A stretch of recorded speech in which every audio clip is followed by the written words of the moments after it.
Hello, everybody. Welcome to another exciting episode, Jimmy's Jambox. We're here. We're back at it again, and we're going to get on into it.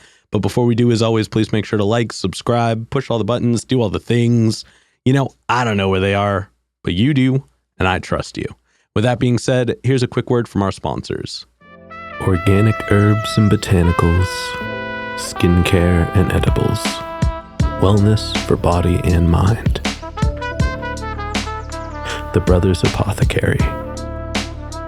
Fine teas and remedies.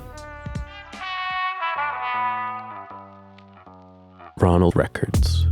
From indie gems to classic hits, discover the heart of local music. With live shows all the time, up close and personal, and regular releases on their in-house label. Ronald Records. Supporting the community, one track at a time. All right. Thank y'all so much for watching. Again, shout out The Brothers Apothecary, Ronald Records, and Portland Water. Thanks for keeping us hydrated. And with that being said, let's go ahead and get on into it. Here is today's guest. Hello, my name is GLOEYGOTYBx, and I make music. Hello. Thank you so much for joining us. Why don't you tell us a little bit about, who you are, where you're from, what you do, give us that Tinder profile of your involvement with music. Okay, well, I've been doing music for a while now, and me as a person, I would like to say I'm more of a hero of sorts. I used to love superheroes back in the day, like comic book, Power Rangers, and anime, Dragon Ball Z, One Piece, a lot of my inspiration. I'm very outgoing. I could be introverted and extroverted. I love meeting people. I love talking to people. I love all the experiences that come from life. I like going through the works. Oh yeah, I dig that. Well, let's go ahead and let's talk more about your music then. Let's start right at the beginning. What got you started into music initially? What got me started into music, I would say this is elementary school. I used to listen to the radio. I used to listen to Bruno Mars. I used to listen to Eazy-E. I used to listen to fucking G-Eazy. And yeah, I guess I used to sing. I used to sing a lot to the radio. Okay, hell yeah. So was anybody in your household growing up musical at all, or was it just a lot of music appreciation? Well, I guess music appreciation. I don't really know anyone else within my family, my immediate family, that has been doing music now. Okay, so then you're really first generation musician. I would say so, yeah. I dig that. Then when was your first moment of making music? This is out here. I was in Oregon. I was born in Cali, but I moved to Oregon when I was about 5 years old. Oh, gotcha. Okay. I started making music in, I believe it was Tigered. Mm-hmm. And the first thing I did was I recorded a track, SoundCloud, over, you know how there's the SoundCloud audio, how you can record directly into the phone? Mm-hmm. I would play a beat in the background with a different phone and a speaker, and then I would record from the phone, and that's how I would okay. music. I dig that. How old were you when you did that? I was 14, 15. Okay. And then before we get into more of what you do with music in the present day, I do have a couple foundation questions I like to check in with everybody on. This first one, it's one we ask early, it's one we ask often, and it's definitely a crowd favorite. What was the first album you ever bought with your own money? First album I ever bought? Oh, I can't say I've ever bought an album because I used to like the bootleg things like movies, music, I would bootleg it. Allegedly, for the police. But yeah, I like the bootleg music. Okay. There is a certain window of time where buying hard media definitely falls off for some people. So then I want to modify the question and ask, what was the first album you actively listen to, like cover to cover, you know, every word, every moment, every song?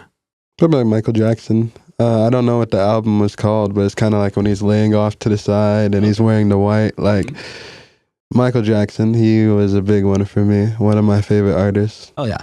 And then what was one of the first live shows you ever went to that was like specifically one you wanted to go to? XXX Tentacion. Okay. The first one that I ever been to, like I've never been to a concert before, like, so the first one for me to go to was the X one. That's probably a wild show for your first experience. I didn't know what a mosh pit was, so I got in the middle of the mosh pit. I'm like, yo, we about to start dancing, like what's going on? And then I get like elbowed in the back, and then everyone's running into each other. And I'm like, yo, like he was there with me, like my brother, and it was wild, definitely wild. Were you as tall as you are now at that time?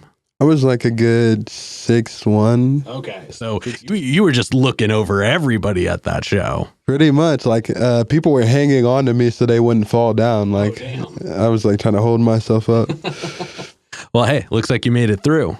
I made it through. And then before we officially get into you in the here and now, do you have a defining moment where you decided you wanted to take music more seriously? I would say, yeah, I do. That moment, it had to be where, dude, you know, shout out Tism. Shout out Tism. He's big into autism because he's had it, and he made a clothing brand to spread awareness about it. And I met him at a party a while back, I would have to say a good 4 years ago, and I ended up seeing him again earlier on this year. And I was on my way to a show. I stopped at the cookies dispensary, and I ended up seeing him selling his clothes there. He was like, yo, like, you're Gloey, right? Like, I remember you from back in the day. Like, I remember you from a party and shit. And I was fucking with your song, like, Apartment 32, which is like an OG of one of my songs from back in 2014, 2015. Like, it's not even up anymore. Yeah. Like, you can't find it, but... Oh, I'm aware. And yeah, he gave me my props. He was like, I fuck with you, you're hard. And it was right before I did a show in Seattle. So that gave me the confidence to be like, yeah, this is it. Like, this is my first real fan. Like, I need to keep it pushing. This is what I was looking for. Oh yeah, I dig that. Well, then let's go ahead and let's get on into you in the present day. We are going to get a super easy one out of the way. How'd you pick the name? How'd I pick the name? Oh, that was a fun process. Like, in the beginning, I would say I was around 15. I made a lot of decisions about my life in that era of me. And I wanted to be someone. I wanted to be someone great, someone famous. I wanted to be different, to be, you know, held above, to be, you know, outstanding. And I would always watch people that were great, like Michael Jackson, like X before he became, you know, the star that he is, and Bruno Mars, and you know, it made me want to pursue that lifestyle. And I guess I did like the copy. Like, I like the copy shit. I wouldn't say copy, but more like mimic. Yeah. Like, I would mimic what I would see that would work to get a desired outcome. I'm basically trying to mimic the outcome. Like, let's say with Michael Jackson, like, he basically killed 4 people with his aura, like, just standing there, like 4 people died. Like, that's at one of his shows. Like, that's crazy. That's different level stuff right there. Like, no one's been that dedicated that I've seen to an artist besides X. So I feel like I'm not next one up there, and I feel like I'm going off a little bit off topic. Okay. And so that's when I came up with the name. I was like, Gloey, because Gloey was a name that was fluttering around on IG back in the day. And I'm not gonna lie, back in those days, I used to, like, there was like APK apps that you can download to get you more followers, because this is when I was starting in music. Like, I'm trying to build a buzz, I'm trying to make a name for myself. I only was making music at school, so I ended up finding the name Gloey because I copied it from my brother Emery. And because he put it in his name and he got it from IG, and he had his name as Gloey Emery. I didn't even know what it means. Even to this day, I still don't know what it means. But I just thought it was cool. Like, you know, Gloey, he had Gloey Emery, and I had Gloey Kareem, because that's my name. My name is Kareem.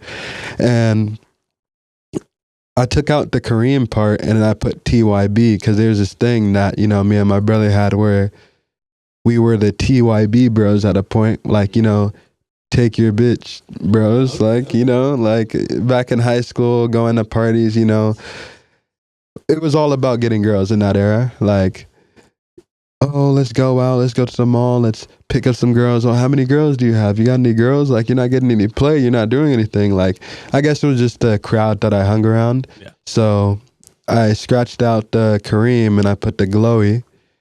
And I got the God from Ugly God. I don't know if you know who Ugly God is, but he's a prominent rapper from 2016, 2017. He was one of my favorite rappers at the time. And yeah, I took the God from his name because I'm like, he's my favorite rapper right now. And Gloey is the name.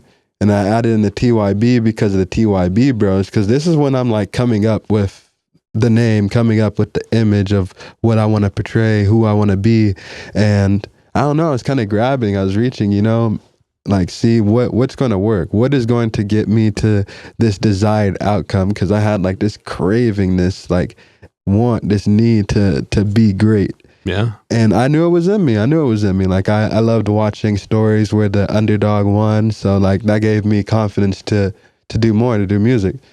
So that's where I got the Gloey from. I got it from IG and my brother, the God from Ugly God, because he was my favorite artist, and the TYB from the TYB bros. So I added that together. For some reason, I had a dot in between at one point, but I took the dot out and I just had Gloey God TYB.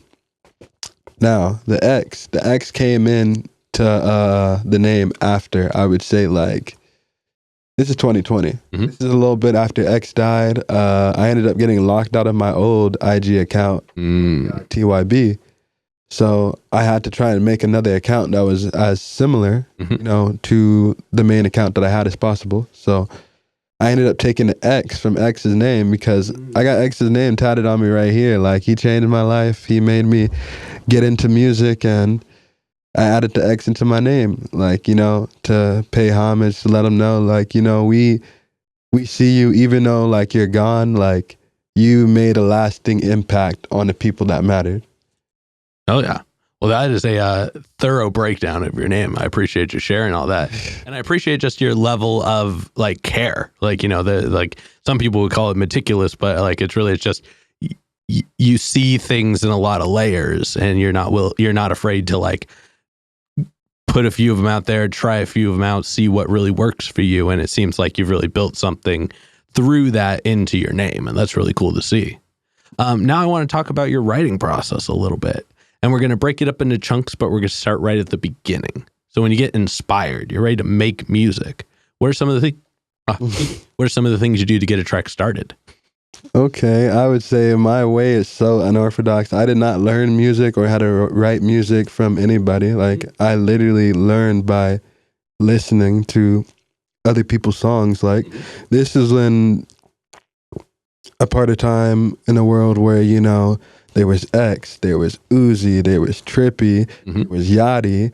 There were all these prominent artists, Juice WRLD, like all these artists coming out. So I used to love their music. Like, I used to literally study the rap game, like, to a T. Because this is before I was even, like, aspiring to be an artist. I don't know, I guess I was just so interested in it. Like, I loved the way that the music sound. I would play it over and over again. I got like 1,000 songs in my playlist.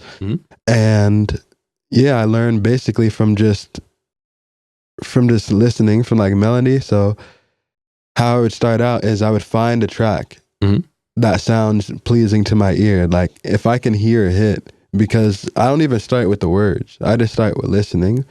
I think about what other people are going to be listening to. Like, how is this song going to make them feel? What type of emotion does it make me feel when I listen to it? Because I try to look at it objectively.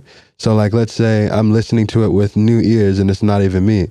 that's how I pick it. Okay, this is a banger. This is a cliffhanger. This is going to bring people in. Then after that, I start with the writing process. I have to start with one piece, like one building block, the foundation, and then that's going to kind of build the rest of the song for me.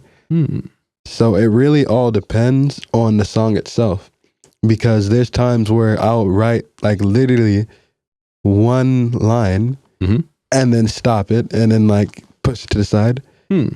And for some reason, I don't know what goes on, I end up finding it like, it's happened before, like 2 years later, and recreated the song, made the whole song, like just off of that one, like the start of it. I had an idea there, I left it, and I came back to it, because I know when I come back to it, that's when I make like that real magic. Yeah.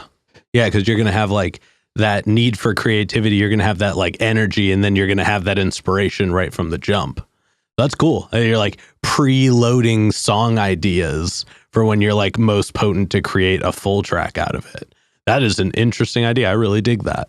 And then once you get a track finished writing, so it doesn't have to be like released or recorded or anything like that, but once you gotten it to where you can start really like memorizing it and getting ready to get out there, how long does it usually take you feel comfortable enough to perform a track? Right now, right away. Like literally as soon as, by the time I'm out the studio, I'm ready to perform the song. Like that's how many times I've went over it. Like as soon as I get the mix from the studio, literally, like I'll have it on replay. Like even my girlfriend was telling me, my homies, my brothers, I'm like, yo, like you're listening to your shit too much, but they don't get why I do it. I listen to it so many times to literally, I can remember the words to songs from 2016, like stuck in my mind. I can remember it to this day. Yeah. Word for word. Oh yeah. Like that's how good people got to be. Like I can recite my songs from that, like straight out the studio. I can go straight to the stage and boom, boom, boom, because I already remember the songs. Well, surprise everybody. We're going to have him do a track right now. I'm kidding. We can do that. Like We'll get you on the next one for that. Okay, for sure.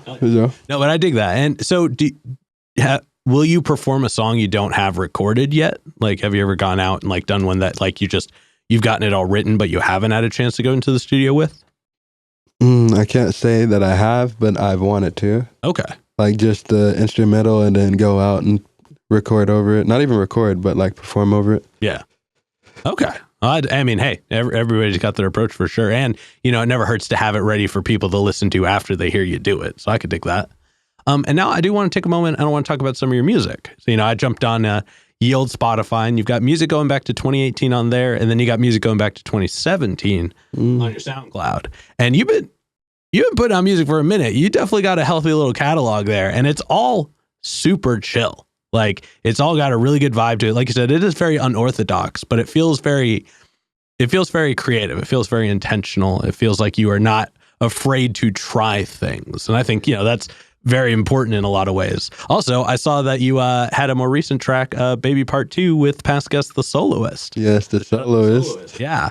Yeah, he told me about you. He was like, yo, well, I got this interview coming up with Jimmy. And I was like, oh, I seen Jimmy a while back. I forgot who you were interviewing, but I've been seeing you a lot on IG. At this point, I think I've done about 300 interviews. So hopefully everybody's seen me at least once at this point. I would imagine. Yeah. But getting back to you, like I said, on a wider scale, you do really have a good variety of tracks. Like they're all different vibes. You're constantly changing your approach. You're really widening your range. And that leaves you with a big catalog. It leaves you with a big variety. And now out of all of those tracks, what are some of your favorite ones to perform? Ooh, favorite ones to perform. That depends. Like I have like a different approach to each one, or rather two different vibes. Like, is it going to be a chill concert where people want to hear good music, or is it going to be, we're going to get this shit turned up? Like, that's basically it too. Good music? No, I'm kidding. Yeah, there's sometimes, I'm not going to lie, I've won out and I flopped before. We all have. Yeah, that once. Like, you go back and watch some of the episodes from before, I've messed up sentences all over the place. And I ask these questions all the time. Oh, yeah. And I think that's, that's part of the performance. I think that's part of the live experience, is that you're not going to nail it 100% of the time. That's kind of as much as it's unfun when it happens, that's part of the fun. Because then when you do nail it, you're like, this hits, and it feels really special. Now, as far as you were saying how you have like more chill versions and more energetic versions, do you have that for pretty much every song? Pretty much. I have two different vibes. Like, that's the thing. It's so unorthodox, and they're all so many different, like, types and genres that they fit into. So I just categorize it in two. I got my hype, and I got my, how do I put this? My low, like my kind of chill vibe. Gotcha. Now, do you do that based upon like the other artists performing in the set, or do you just do it based upon however you're feeling that day? Well, I like to scout locations. I like to scout people, look at the crowd. What's the crowd going to look like? Who are some of the artists that are going to be there? What time am I going on? Like, I like to be very meticulous about it. Gotcha. I dig that. Then I guess what is one of your more fun like hype tracks that you like to perform, and one of your more like lax tracks? Okay, one of my most hype tracks to perform right now that people have fucked with the most is Yak, Power Book 2. Yeah. Like, that is, I would say, one of the best hype ones I have. The quality is not there, but like, that's one of those times where I'm choosing to use a distorted ass beat and vocals to perform a song out of it. Like, let's say I'm doing a show on Saturday. Like, I'll basically look at the people that are going to be there. I'll look at the artists. I'll look at the venue. I'll look at the crowd when I get there. I might get there a little earlier. Yeah. Sorry, I feel like I'm... No, I gotcha. So that's you assessing, like I said, the more hype song. What's a more like lax song that you like to perform? Fuck Do You Mean? I don't know if you've heard it, but Fuck Do You Mean is a really good one. It's one of my better ones that I've performed. It is a bit more lax, but people love the vibe. Gotcha. Hell yeah. It is. I dig that. Now let's talk about some music you got cooking, stuff that's not out yet. What can we look forward to as far as like new stuff you're working on? I would have to say, like, this new stuff that I have coming out is going to be some of my best work. How so? Well, it has to be with, I don't know. I feel like it's more mainstream because all the other stuff I've made before was more so to get a reaction out of people, to make them, I don't know, make them jump. So there's a track that I've been working on. I just, I made it at like 3 a.m. I made 3 songs, 3 a.m. before the studio the next day, and I went to burn money. And I made Danny Phantom, made Gone, and I made Twilight. The people that I've shown Danny Phantom to, they say that they don't like that one per se as much, but I feel like that's going to do the best. It's always the one that I think is not going to do that good that's always, you know, pushing that much. Because even me, I doubted myself for a bit. I was like, yo, like, is it not good? Like, am I tripping? Or because I had a few people telling me, like, you know, it's not it. Like, it's not that it's bad. It just doesn't have as much as the other 2 songs that I made for that day. But I would have to say I don't agree. I feel like this is gonna be one of my best songs. I mean, people are sleeping on it now, but just wait for the music video. The music video is what gets people more interested. Oh yeah. Well, definitely looking forward to that when it all drops then. For this next one, I want to kind of zoom out. I want to look at more music as a whole. What are some of the things about either new music, if you're one of those people who's listening to the new, or at the very least music that's new to you, that you found recently and you're listening to, that you enjoy and you're finding inspiration in at the moment? Are you talking about an artist or just music in general? Not just music in general. That I've gotten inspiration from? Or just at the very least that you're just vibing with at the moment. I'm just vibing with. I mean, there's this new guy. He's like 1900 Rugrat. I feel like he's cool. He was like, Cracker got an AR, like he's shooting schools up. Oh man, what was that? He was like, Cracker got an AR, like he's shooting schools up. Yellow white body. It was something like that. It was. I'll have to find it. I'll have to look it up. But He's good. Newer Cash Cobain. Who else is a good one? Yapo. Doing a tour with him. Oh, hell yeah. I don't know if you know him. He's a newer mainstream artist. He just recently got out of the underground, and he's doing a tour that's doing numbers. And I'm performing in Dallas on the 15th. Oh, dope. November. That'll be rad. So I'm going there. All over the place. Yeah, I've been going all over the place, but this show right here, I feel like it's going to be a highlight. I feel like it's going to be a high point in the career, especially in the beginning and getting it off the ground, because I was working, Summers, right? Mm-hmm. So I was working with, I believe it's Summers' manager, Trap Dinero, and he's a cool guy. He's put me on to the Summers and Can show that I just did recently, beginning of September, and he just put me on to the Yapo, which is doing good number-wise on Instagram. The analytics are good. I got lots of traction in Dallas, even though I haven't even been performing there yet. Dallas right now, Texas in general, for all of its controversies for other reasons, right now is a really big creative space at the moment. Like a lot of comedy is happening there. A lot of music is happening there.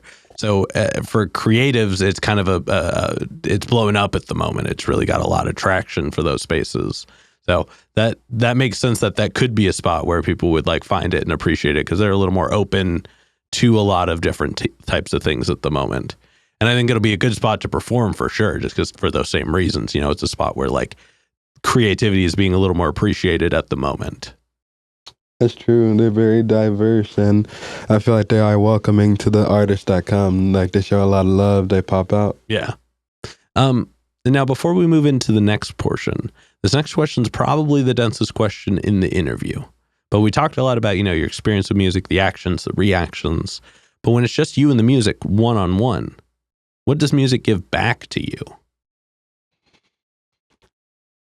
It gives me sanity. I can tell you that.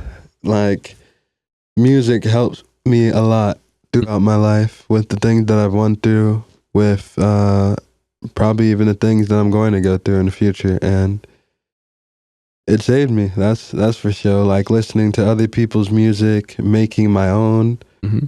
And yeah, that's what it does for me. And I feel like it also works into the other part, how I was saying in the very beginning that I want to be a hero. Mm-hmm. That's what I consider myself, because I want to save the world. That's what I want to do. I want to be a real life superhero, basically. So I feel like music can help me do that, because it puts me in touch with the youth, with a little bit of the older generation. Like, I wouldn't say older, but like mid-range, like 24 to 35. And I'm just want to build a community. I want to build a lot of people. Man, sorry, I lost my train of thought. Oh, good. That's a tall order. The saving the world, it's a big place. But I think music is a good way to do that. It is one of the things that can connect. It can connect you pretty much everywhere. A book is hard to get out. Written text is hard to get out because you got to get it translated to get to everywhere. Visual art is so particular because people have kind of the thought of like, oh, I have to know what I'm looking at to know what I'm looking at. But music is one of the universal things where it's like, you just have to like it. Yeah, you don't true. have to know what it's saying. You don't have to know what style of music it is. You don't have to know where it came from. If you hear it and you like it, you're connected to it. So that is really kind of the best way to connect to as many people as possible and make a difference. And, by connecting through people, potentially save a lot of people at the same time. So you're definitely moving in the right direction for that. So with that being said, I want to go ahead and move on to some hypothetical questions. Hypothetical. And with these, sky's the limits. The questions are all made up, so the answers are allowed to be as well. Okay. But this first one's pretty straightforward. If you could work with any one person, the only requirement is they have to be alive. Oof. Who would you want to work with, and how would you want to work with them? Who would I want to work with and how? Oh, alive. Ooh. I would say Ski Mask, the Slump God. Oh, yeah. Nice. Hell yeah. He was, I don't know, like, I would say they both combined to be my favorite artists, because, like, X and Ski, I know how people like to separate them, but, like, I consider them to be, like, one artist, so you can't have X without ski. You can't have ski without X. So yeah, ski. Hell yeah, I would dig that. Now, subsequently, who's a local artist that you're aware of that you haven't gotten to connect with yet, but you would like to? When Oh, hell yeah. I've seen her a lot around here. I've seen that she's been putting on for Portland. So I would love to work with her, get into contact with her. Oh, yeah. Well, everybody, you know what to do. Add her in the comments. Let's see if we can make that happen. Let's see if we can get her on the show. Yeah. Yeah, get her on the show. She has been requested more than almost anybody else. And I'm just like, guys, I don't have that. I don't have that contact yet. But when it happens, it's going to be good. Really? Now, for this next one, like I said before, sky's the limits, and it's pretty literal in this sense. But if you could perform anywhere in the world, you wouldn't have to worry about crowd access or building stability or power. It was guaranteed the best lineup, guaranteed the best show. And it doesn't have to be a venue. It could be anywhere. Where would you want to perform? Egypt. Okay. Anywhere in particular, or you just want to go all around? Karnak. Okay. Hell yeah. Hell yeah. What's the appeal for wanting to go there? Well, my ancestry. Mm-hmm. You know, I got the Ankh earrings. Like, I can't say I'm Egyptian, but I'm more Kemetic, and Kemetic is like before Egypt. You know? Okay. Hell yeah. Hell yeah. I dig that. So that's the home place. Would you want to like perform at like a particular landmark or like a certain place? Yeah, that's what Karnak is. Oh, gotcha. Karnak is it's a temple out in. Sorry, I'm not geographically savvy. I apologize. That's okay. Oh yeah. All right. And then to wrap up the hypothetical questions, if you could get one more album from anybody, they could be alive, they could be dead, they could have not put out an album in 100 years, they could have put out an album yesterday. Who would you want an album from? I'm trying to think about who's really good like that.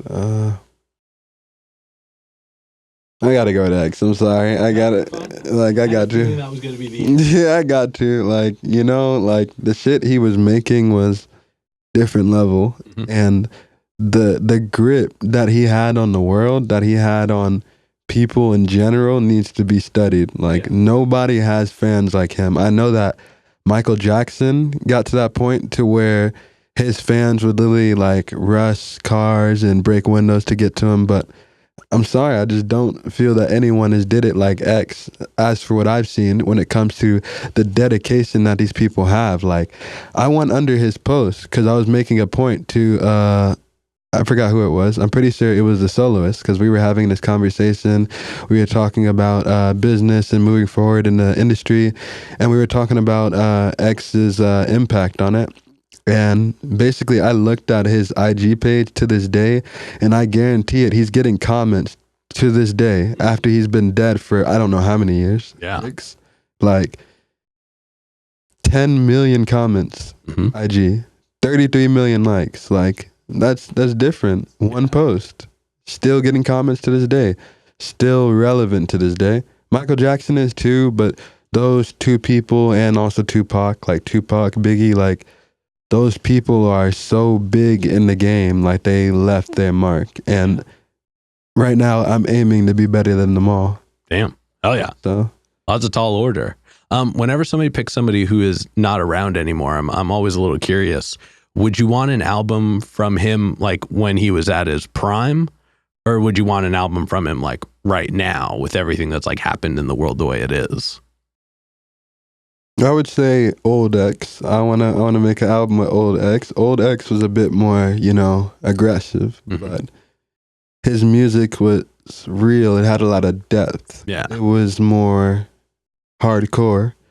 Now it's more like, I wouldn't say now, but before he passed, it was more mellow, melody, sound good. You know, he was trying to repair his image. Gotcha. Okay. All right. Well, then with that being said, we're going to go ahead and start wrapping this up. What can we look forward to between, let's say, now and May? Now and May. Let's just say, I can't say too much, but I can say we're on to bigger and better things. I'm not just doing music. Like, I just started a brand, Kill Kill. Shout out Kill Kill. And I started another business. I do Amazon, so okay.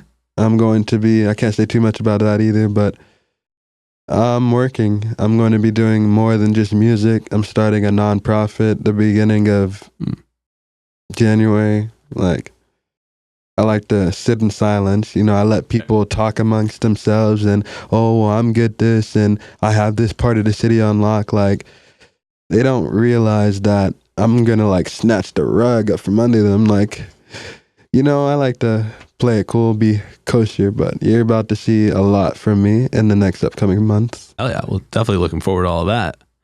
For this next one, then go and look straight at your camera. Tell everybody how they can find you. They can find me on IG at GLOEYGODTYBx. You can find a link to all my music there. Spotify, same thing, GLOEYGODTYBx. Pretty much on everything, yeah. Oh, yeah. And then any other plugs, any other shout outs, anybody else you want to put on while you're on here? Put on for another interview here? Oh, no, anybody else you want to shout out on your episode? Okay, shout out to my brother Chris, you know, Chris Too Cold, he's out here right now. Shout out to the soloist for the connection. I reached out to you a little bit before. I know your DMs are probably hectic right now. Always. And I recently reinstalled it after I got a new phone. I lost 2/3 of my messages. Aww. Thanks to Instagram. So yeah, it's always a nightmare, but glad we finally got you on the show. Of course. Shout out Jimmy. Hey, if y'all want to interview, come fuck with him. He's hard. The room is nice. Actually, this setup is amazing. He was very hospitable and yeah. Damn. Thank you for the plug. I appreciate that. Of course. All right. With that being said, I've got one last question to go. Okay. But before we do, I'm going to steal the camera for just a second. Okay. As always, y'all, please make sure to like, subscribe, push all the buttons, do all the things. I don't know where they are, but you do. And I trust you. And one more shout out to the Brothers Apothecary, Raw Records, and Portland Water. Thanks for keeping us hydrated. With that being said, the final question. And this is entirely up to your interpretation. But in all of music, what is an album you feel is more on the obscure side? It's a bit of a deep cut. It's one not a lot of people would know, but it's one you think everybody should know. I would say More Time. It's an off-brand song. Well, let me not say off-brand, but underground. Really super underground. Literally, I had to scour the internet to find this song just to download it to my phone because it got deleted from SoundCloud. Oh, damn. Who is it by? I think it's Lumine Star. Gotcha. Okay. That's my shit. It was an off-brand song, the duo that's from around here. I was like, oh, no. Super solid wreck.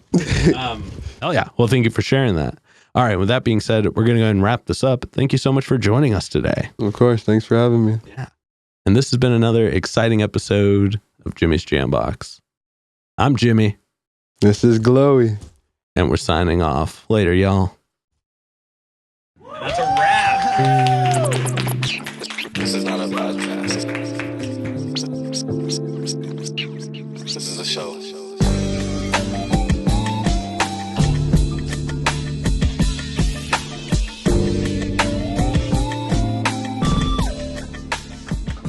Keep jamming.